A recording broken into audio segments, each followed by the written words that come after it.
is such a significant film, not only in my life, but in the history of Australian film. This is such an exciting evening. This is the 50th anniversary screening of Sunday Too Far Away, which was actually the very, very first SAFC film that was released and launched into the world. So the SAFC was started in 1972 and then got its first slate of films underway, and by 1975 we were launching Sunday Too Far Away into the world. Don Dunstan, who I worked for many, many years ago, had this dream of an Australian film industry that would start out, be led by South Australia. People thought it was crazy. He set up the Film Corporation. The third person appointed was Matt Carroll, who then went on to produce Sunday Too Far Away, Storm Boy, Breaker Morant, The Club. The Australian film and entertainment landscape was transformed by a renaissance happening in Australia, but starting here in Adelaide. In November 1983, I got a phone call from a manager for David Bowie, and he said he wanted to meet the Premier. People often say to me, what did David Bowie talk about? He talked about South Australian Film Corporation, and he talked about Sunday Too Far Away, and thought they were brilliant.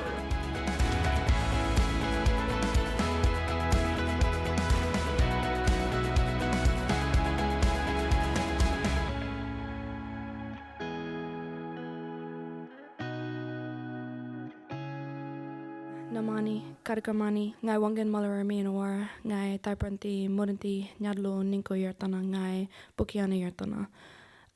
This is my bloodline country, the living dreaming of my territories, the song of the land that echoes on the waves of our coast to the voices of the old people that carry on the winds of our plains.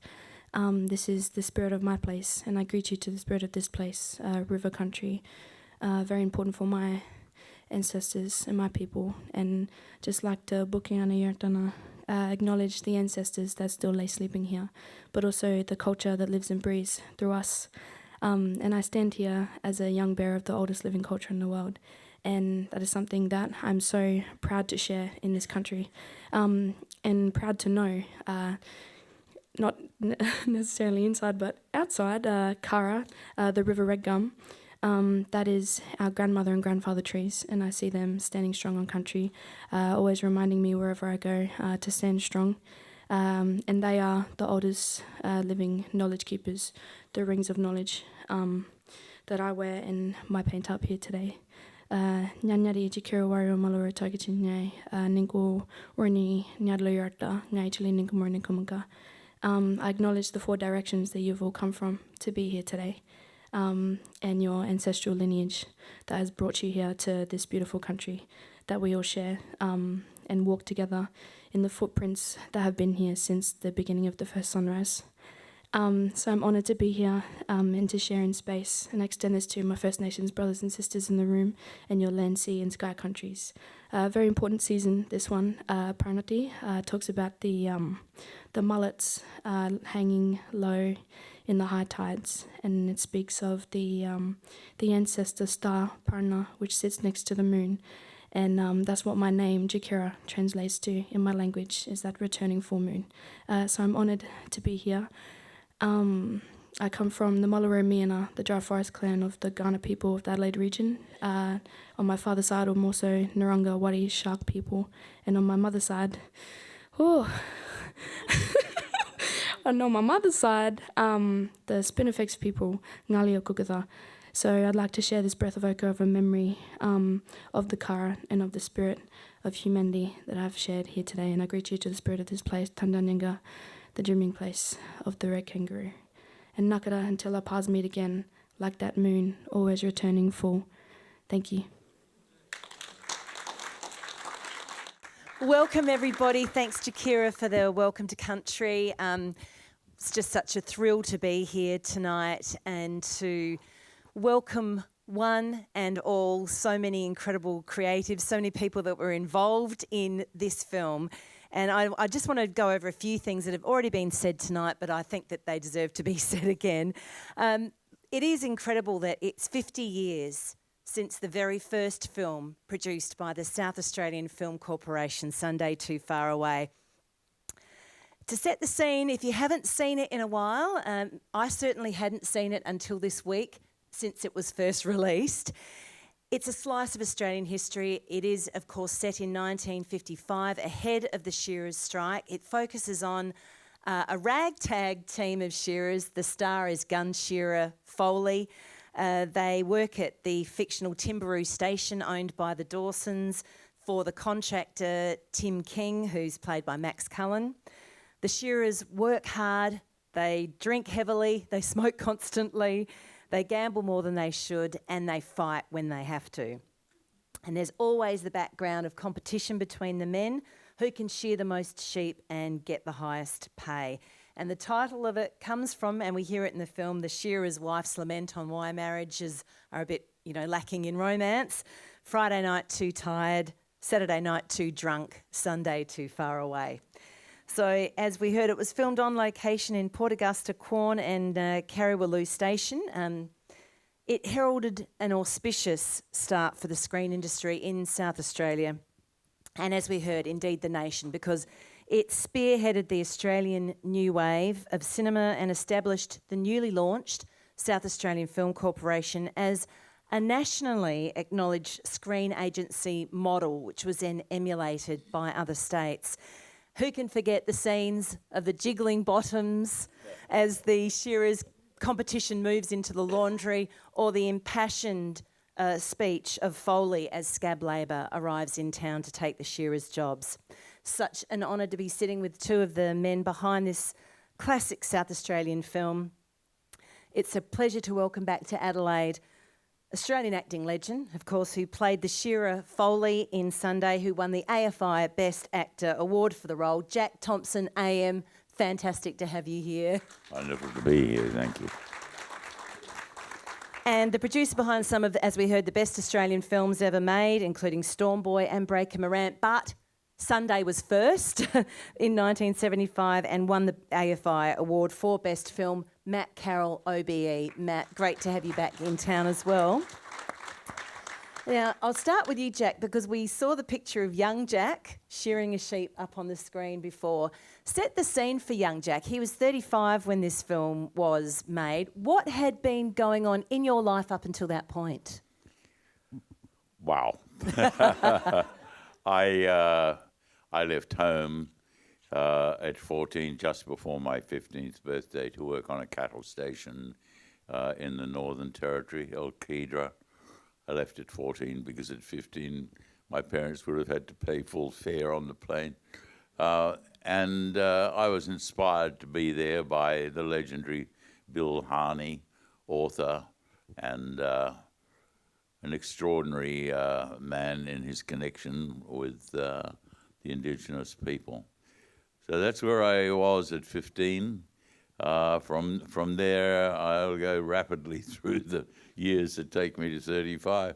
From there, I then went to work on a sheep station out in Western New South Wales, which is where I got a shot at shearing sheep, because with the shearers' strike that occurred in 1956, and that plays a big part in our film, I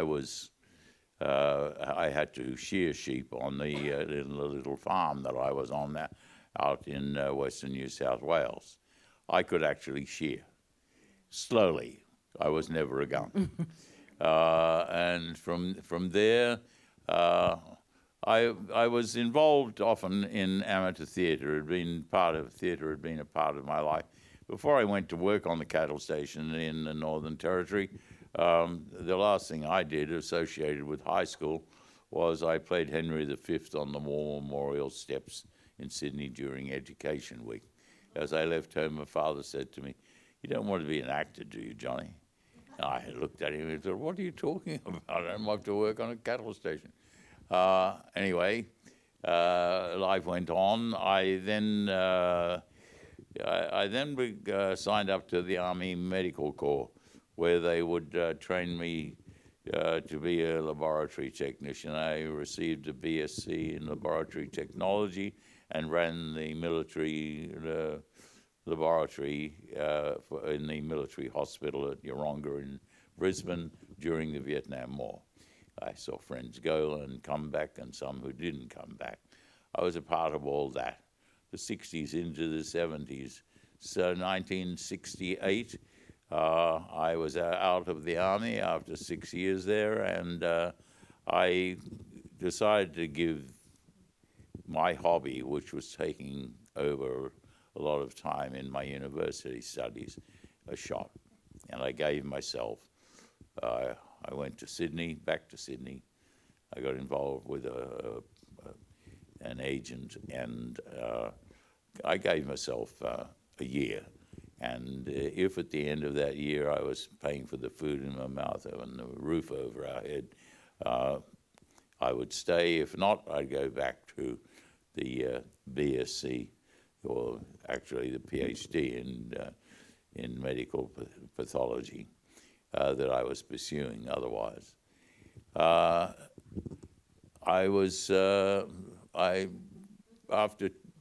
28 auditions, I received my first job in a television soap called Motel. And that was the beginning of my professional acting career. And it was at the time of the beginning of the Renaissance in Australian film. And I never looked back. It was like riding a cresting wave. I was blessed, and still am. So that's the man who was living together with Matt in his mother's house in Wallara, and who was presented with this extraordinary script, and whose image was up there on screen before. I was 35, younger than our son is today. Wow. Well, Matt, you were a Sydney-based artist. You'd been doing a lot of work in television. You'd formed a cutting-edge production company with Jim Sharman. How did you come to join the South Australian Film Corporation? It's a bit of a long story. I was studying architecture, and you had to do work for architects to get your degree, and they paid you lousy money because you could only get jobs as a draftsman. And a great friend of mine was working on Skippy, and so she said, "Look, we need somebody to fill the cars with petrol." And so I said, "Oh, okay, I think I could do that." And so I then joined that, but then the head of the kangaroo department, a guy called Bill Grimman, called up and said, "There's that useful bloke there that filling the car with petrol, and he knows something about motors." And he said I could have him with the kangaroo unit. So I joined Bill in the kangaroo unit, and that was interesting because I grew up in the bush on a wheat farm, not a wheat farm, on a sheep farm, and I had worked as a doing piece picking and as a rouseabout. So I sort of knew he knew I was a bushie, and so the best thing is to do that. I used to do the Skippy handprints, and I used to help Bill. Bill would have a huge Arri 16 camera on thing, and he'd have a kangaroo's tail and the other thing like that. And he'd be yelling out, Matt, tell me which way is he going to go, left or right, when I let him go. So that was my original thing. But then I got really interested in film, so I started doing underground films. And my first underground film credit was working on a thing called It Cometh with a Gentle Rain. And that was shot by Bruce Beresford. And Bruce shot these French nuns walking through a street in Darlinghurst somewhere. And it's an Albee play from memory, and it starts to rain shit. And so there was no CGI in those days. And in fact, the equipment we used to borrow from the Commonwealth Film Unit. So I joined the CGI team with a pencil pen, putting shit drops frame by frame in the shit film. So then I did my first feature film with an awful guy called I won't mention his name, and it was called, I can't even remember the name, but it had Pamela Stevenson and Graham Bond, and they loathed each other. And Graham Bond insisted that even though I was the sort of producer, I had to pick Graham up and take him to the set, because he said, unless you pick me up, I won't turn up, because I really hate Keith. I won't mention his other name. And anyway, and it was an absolute dog of a thing. But then my friendship with Jim Sharman had started because a fellow architecture student called Brian Thompson, who's the great designer of things, Jim wanted to make a film called Shirley Thompson vs. the Aliens, which is all set in Luna Park. And so I became Jim's producer of Shirley Thompson vs. the Aliens. And we actually filmed in the River Caves, which got burnt down by the Sydney Crims. I don't know whether it was revenge for the Shirley Thompson or not. But that was my first feature film, or proper feature film. We'll forget about Keith's film. And so then, and my work on Skippy as well at the same time. I don't know how I combined them, and architecture. But the architecture thing was that in my thesis, which helped for Sunday, was that my thesis was about, honours thesis was about shearing sheds, which I still absolutely love. And I knew about Curriwaloo because of it had the film made there. So Gil Brearley, who was the first boss of South Australian Film Corp, was at the interim film school, and he said, I need somebody to come and work with me there who knows something about production, and would you come to South Australia? And so I said, yeah, of course I will. So I had a break-up with a girlfriend, so I got in the car, put all my LPs in the terrible old Renault I had, and drove to Adelaide.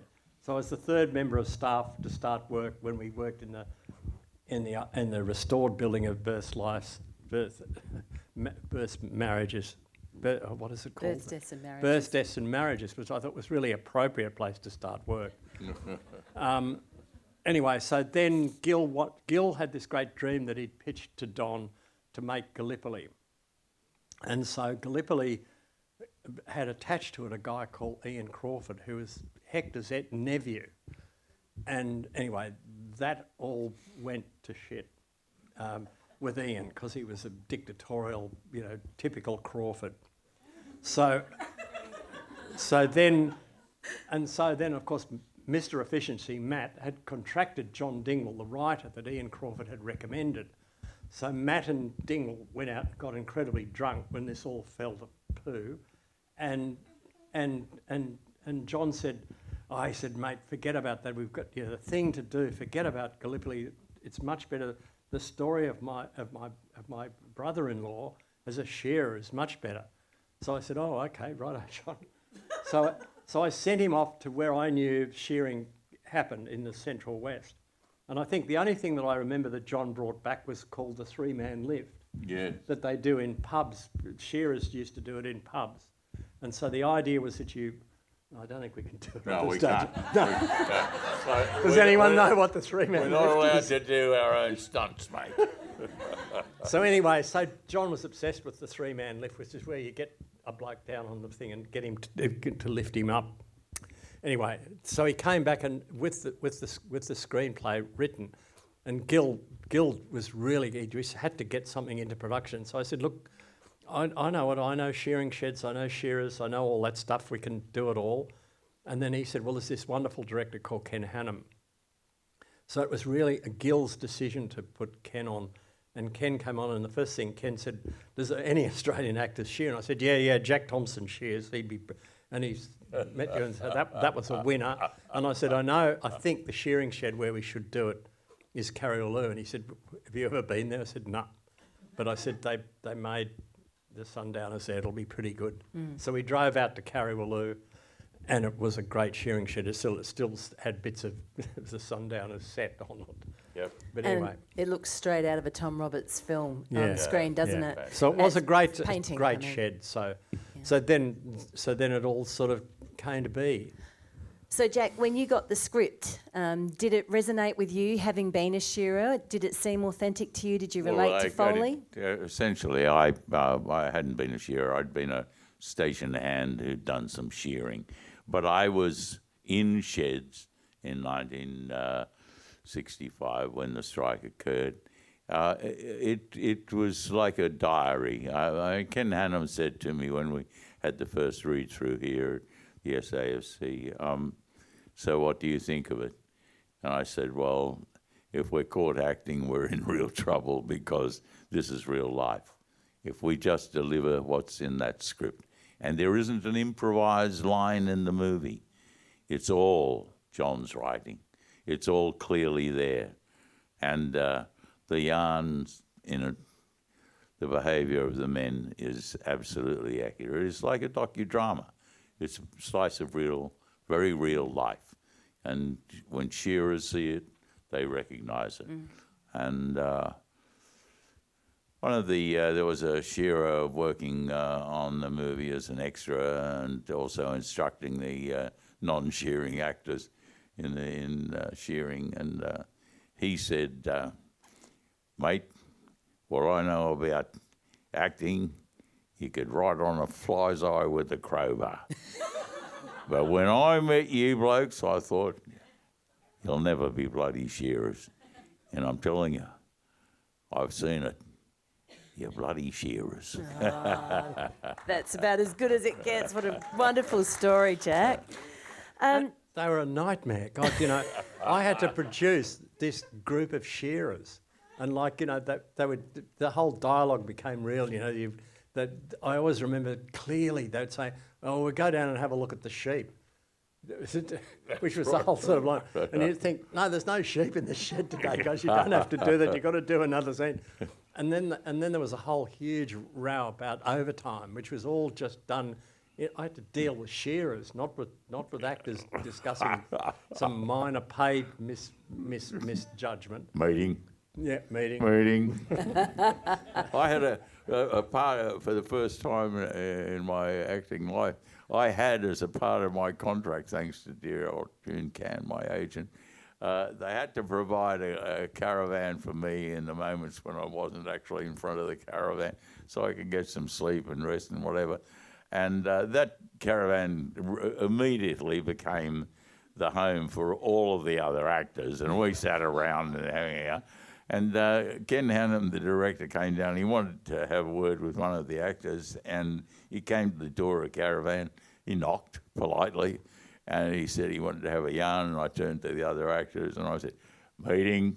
And we all had a bit of a quick yarn and said, yeah, okay, mate, you can come in. It was absolutely like that.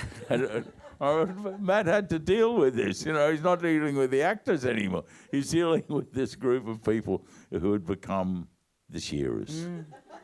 I wanted to talk about the shoot, and it's great to have so many of the crew and the South Australian Film Corporation people here tonight that were involved in Sunday Too Far Away.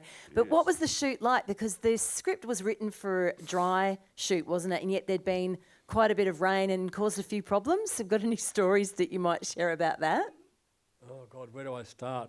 There was no electricity out there, and so we needed to have lights. And so, of course, generators are very noisy. And there was no film equipment in those days, so I dug a big hole down the hill a bit from the shed, and we put this huge generator in there, and we pulled it all back. And anyway, it was just so terrible because the generator drowned. Because the hole filled up with water, and then it was driving to and from Port Augusta. And I'll never forget one night, it was the end of the shearing shed stuff, and we had to push the bloody grip truck 3 kilometres through the mud. Yeah, all right. Initially, the script described the car with plumes of dust coming up, and as I'm dozing off, the car hits the bull dust, that powdery bull dust, and that's how it rolls. Well, it never stopped raining. It rained more than it had in 36 years. The desert bloomed. There was no dust anywhere. And so we decided, well, okay, in the end we had to have the car roll in... we dug holes in the road And so the car comes hurtling down and hits her. Well, it was very difficult to get it to roll because the young fella who had to roll the car, this was the first time he'd rolled a car, apart from, as we discussed, on the way home, Ian Simpson. And we were there working this out. And we said, now, okay, you just lock the wheel. Of course, there are roll bars and everything. You just lock the wheel, grab that strap and hit the seat.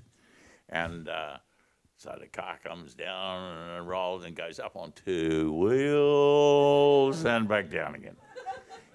And so he did another shot at it, and so he gives more speed. And then we go over, and Grant Page is helping us there and setting us up. Grant says... Jack's advising the stunt guys, by the way. Yeah. And the Grant... Because he was the chief sherry, had to instruct how the accident happened. And Grant is saying, no, you don't have to go faster in. All you have to do is lock the wheel, because he'd lock the wheel and then let it go as it went up. So in the end, he did lock the wheel, but by now the car was going absurdly fast. And as a consequence, there was this incredible roll. I remember we had 3 cameras set up. I remember on one of the cameras, he's on the long lens and the car rolls toward him, bounce, and then just as it nearly fills the screen, the camera goes up to the sky because he's left the camera. He's gone. I'm out of here. And we've got proof of it because there's a little film called The Making of Sunday, and it records the whole car accident. Yeah. Wonderful. Going over. Wonderful. And that's because it was wet instead of dry. And you got stranded, I think, Jack. Is that right? You had to spend the night in a car on the way to a shoot? Is that an anecdotal story or a... No. Might be. No, I remember. This has all got to do with catering, you see. See, there was no catering for films in those days. So Matt not compromised, created. I thought, now the South Australian Railways have catering. So I organised for the South Australian Railways to cater for the film. So that meant cooking it overnight, putting it on the train and arriving in Port Augusta in the hands of Flo, who would then pack it all up and take it out to the set at Carriwalloo. There was only one problem though. Well, the food was... Ordinary. But the final crisis of that was Ian Jamieson, who did roll the Holden, was also just sort of unit runner. So he put Flo, after she'd packed up, I can't stop, packed her all up into this car that he had and drove out through the thing like that and rolled Flo and the food and everything on the way back to Port Augusta. Well, I'm interested to hear that there were some women on set because it's a very blokey film and it's about, machismo, Australian machismo, like Wake in Fright was, Jack, which you were also in. What was it like on the set? Was it as hard drinking, hard playing, hard working as it was on the film? No. It was a group of devoted, truly responsible actors who got together and created the world of the film, and in a lot of ways became friends for the rest of their life. Oh, that's a wonderful thing to hear. Bruning's wife is a great friend of mine who's a leading production manager these days, and beyond that. And she said she couldn't be here tonight, but she said to me her husband, before he died, just said there was never another experience like Sunday Too Far Away, because we became this incredible group of actors actually playing that role. It was never before or after did we ever have that sort of amazing... it was camaraderie, mate. Yeah, it was through camaraderie. Yeah. And it shows up in the film. I'd just like to talk about the opening credits and the theme song that is sung by you, Jack, with lyrics written by Bob Ellis. How did that come about? Ah. Had you ever sung before, Jack? Yes, but not on film. This is sort of a bit interesting. Bob Ellis was actually an incredible character who politicians know all about, and I can't remember how I got Bob involved. I really can't, because he remained a nightmare on it. Because I did another thing of Bob's which is called The True Believers, and that was where he went and accepted the award for best written screenplay at the Film Awards and said that I turned War and Peace into Peyton Place. I remember the right line.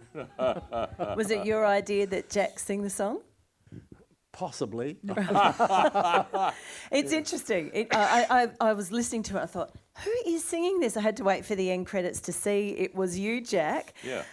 Can we talk about the editing of the film? Because there is a story that there was a bit of a dispute between yourself, Matt, and Ken, the director, about the edit, and certain things just had to be lost from the story, didn't they? Yeah, well, the thing was that the screenplay was really very, very long, as Jack said at the very beginning, very long. And so we only had a limited amount of money to do it. And we basically tried to make the film, but it never had a proper ending. And we thought we were going to work that out as we did it. And it also had a subplot in it with the squatter's daughter. And so what happened was that when we first screened the film to Gil just didn't get it. Well, no, that's not true, but it was really, it was a pretty rough old cut. And so it needed work doing on it. And in those days, directors came from television and they would present their cut and then they'd walk away. So Ken presented, and he just said, look, that's the best that I can do. And it had a wonderful editor called Rod Adamson. And so Gil talked to Rod and they worked out how to put the film together in a slightly different way that Ken sort of agreed to and ultimately did agree to, but it meant that there had to be made some cuts to the story of the squatter's daughter. But I insisted that a scene remain in the film where Jack goes and talks to the daughter, which sort of sums up sort of where he was in his head. And the other thing was that we didn't know how to end it, so we just ended it with this. I shouldn't tell you what the end is, but those who haven't seen it. Spoiler alert. So, but the thing about it is that it didn't sort of matter. I mean, there's lots of other gossipy stuff that was written up by David Stratton, who I don't think he ever got the film at all. I think and so he said there was other cuts, etc., that were screened, etc. So there was a lot of industry gossip. But the thing was that the truthfulness of it and the power of it was just colossal. And then, of course, it became a big hit in Australia, and it became a big hit also in France, like major in both those territories. And we can talk about the French thing a bit later. But so it's sort of a lot of industry gossip, but because it was an early, really big film and an incredibly important film, and then the Sydney Film Festival screened it and everyone loved it, and then there was the huge presentation, took off, and then the film carried on with its career. So, but it was early days, like, you know, we what I'd done Shirley Thompson versus the Aliens. So that was my so you know, it was, you know, and I was saying to Jack the other, I think tonight, was, you know, it was very interesting because I always said it wasn't until Breaker Morant that I actually produced a film where I didn't allow any casting mistakes to happen. But the thing was that Sunday Too Far Away didn't have any casting mistakes either, because I was sort of spoilt by it because it was this incredible thing. But we were beginning our careers of writing screenplays, and so we become a hell of a lot better at writing screenplays. But the truthfulness just overrides the whole thing, and the extraordinary gathering of those performances, living that life. Well, Matt, you were able to take the film to the Cannes Film Festival, which would have been amazing. It was critically acclaimed. As you said, it had a great audience in France. It really marked your beginning on the world stage as such a talent as well, Jack. Absolutely. And so many Australian creatives, in fact, we unleashed them on the world, Yeah. who are still so recognised and respected in the film industry globally. But can you tell us about the night that we are coming back to 50 years ago, which was here at the Adelaide Festival Centre on the 15th of June, 1975. Don Dunstan was Premier. Prime Minister Gough Whitlam was in attendance, as was the Governor of South Australia, Sir Mark Oliphant. Were you there that night, Jack, and can you paint a picture for us? I was not there that night. Oh, you weren't there. I was not there that night. No. I was making another movie somewhere. Oh, Truly, Matt. I went from one to another. Can you paint a picture of how exciting it was at that time for, the first film from the South Australian Film Yeah. Corporation, this incredible entity? What was it like? Me? Yes. Oh. Well, Jack wasn't there. I remember it as being totally daunting because I try to sort of be behind the scenes. Really, I don't. It was just overwhelming, the reception for it, and also I think the most exciting thing actually happened to me was watching the film in France.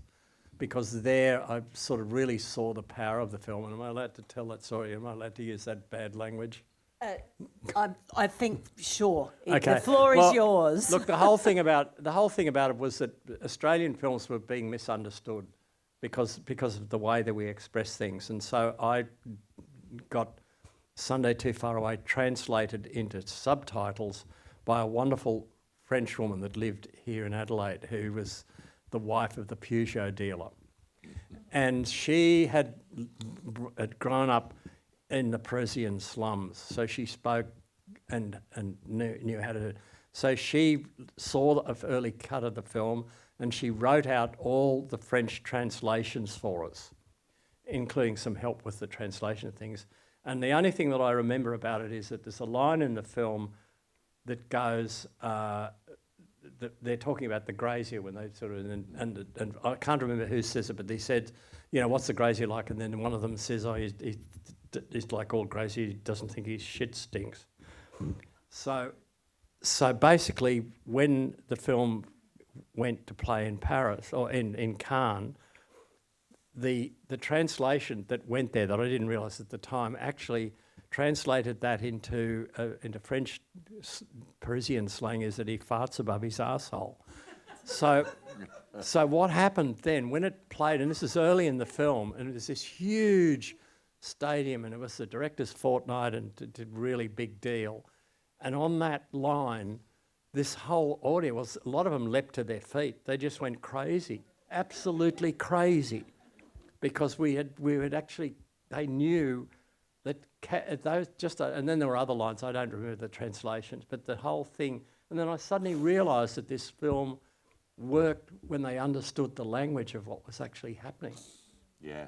It was a huge, humongous moment that realised the power of films when you unlocked a key to show people into another world. And they to loved have it. such a uniquely Australian film translate that Yeah. well Yeah. to such a different culture, that's a real achievement. Yeah.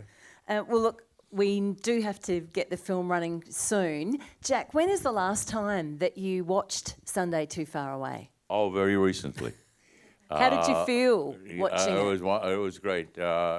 This digitalised print is really good. And it was shown at the Actor Awards up in the Gold Coast. And I was there with my darling wife. And after we'd seen it, she said, I fell in love with you all over again. And I said, well, you must realise the man you're seeing up there is a year younger than our son is now. And Leon is here tonight and was big part of Sunday Too Far Away journey as well. Well, look, we are just so lucky to have you both here tonight on this really, really special occasion, not just for South Australia, for the South Australian Film Corporation to celebrate 50 years since its first feature film was released, was such a success at Cannes, was so popular both here at home and internationally, and for you to share some stories about the making of the film with us. It's really such a privilege to have you here. I hope you enjoy watching it again tonight, and please join me in thanking Jack Thompson and Matt Carroll. Yes, hang on a sec. One other simple thing. I would just like to pay my respects, I get emotional about things, to all the actors who are no longer with us who play in this film. I miss them all. I too. Yeah, it's a time capsule of a really important time in your lives, and to think that a lot of the men that are on the screen in that are no longer with us, it must be very sad. It's but at very least sad. it's being captured for posterity, for everybody else to watch right now and going forward. Let's hope for the next century or so. So thank you so much. Look, I hope you enjoy the screening. You'll see South Australian Film Corporation, the first thing you see in the blazing sun. It gives us a great sense of pride here in South Australia to have been part of such an incredible Australian new wave of cinema. So I hope everybody enjoys it, and thank you so much, Matt and Jack, for being here and sharing it. Thank you. Enjoy, everybody. Thank you very much.